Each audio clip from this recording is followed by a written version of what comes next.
nasilayan ang pagpisa nyo. Kaya hindi mawala sa akin na mangarap na magkaroon ng maganda at pulidong look. Pero alam ko darating din yan sa atin sa tamang panahon. Kaya ngayong araw, samahan nyo ulit ako sa journey ko sa pag-aalaga ng kalapati mga guys. Chawu! Kaninang umaga nga, pagkagising namin ni Papa, humulaw na nga ang ulan. At binisita nga namin agad ni Papa ang lop ko. At ito nga ang kalapati ko na blue bar at top color ay hindi pa rin nagpapares hanggang ngayon. At sa oras nga na to, magpapakunta nga muna ako bago ko pakainin ang aking mga alaga. Tulad nga ng sinasabi ko sa inyo, sinasanay ko nga silang pakundahin bago pakainin. Para nga ma-exercise ang katawan nila bago pumasok sa loob. At ito na nga ang sitwasyon ng loob ng loob ko mga guys. Sa maghapon, kahapon at magdamag na pag-uulan, ito nga ang masaklap na bumungad sa amin. Ilubog na nga ng tubig ang itlog ng aking inahin na manok. Dahil nga halos 2 araw na pag-uulan na walang tigil. At halos nabubulok na nga rin ang mga yero dito sa loob ko. At dito nga sa kauna-unahang loob ko ay basang-basa nga rin ang mga kalapati at mga sisiw ko. At kung mapapansin nyo, bulok na nga rin talaga ang loob ko. Ginawa nga sa akin to ni Papa nang nasa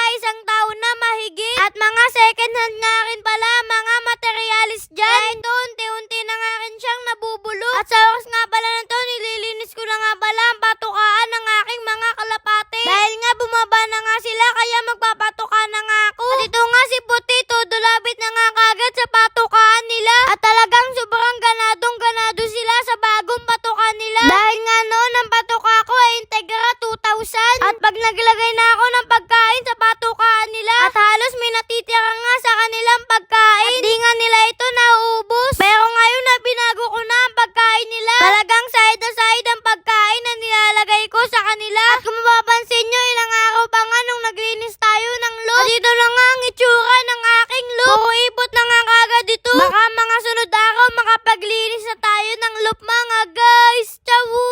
Pinakain ko na nga rin pala dito ang mga alaga kong manok mga guys. Dahil nga magdamag nga rin silang lumaban sa lamig dahil sa lakas ng ulan. Dito nga pinakain ko na nga rin pala ang 2 kong kalapati na barako. No choice nga ako dyan na pagsamahin sila dahil wala na nga akong ibang kulungan. At yung 2 kalapati nga na yun ay hindi pa nga sa atin batcher mga guys. Siguro i-condition ko muna sila bago ipares. May share nga muna ako sa inyo mga guys na medyo kinalungkot ko. Yung katulad ko na mga bata na vlogger ay kailangan na pala ng permit. Kaya yan din ang dahilan kung bakit hindi ako nakagawa ng magandang content ng ilang araw. Dahil nag-iisip kami kung pagpapatuloy pa namin itong vlog ko. Ngayon siguro kukuha na lang kami ng permit. Sana suportahan nyo pa rin ako mga guys. Hanggang dito na lang muna siguro mga guys. Bye-bye!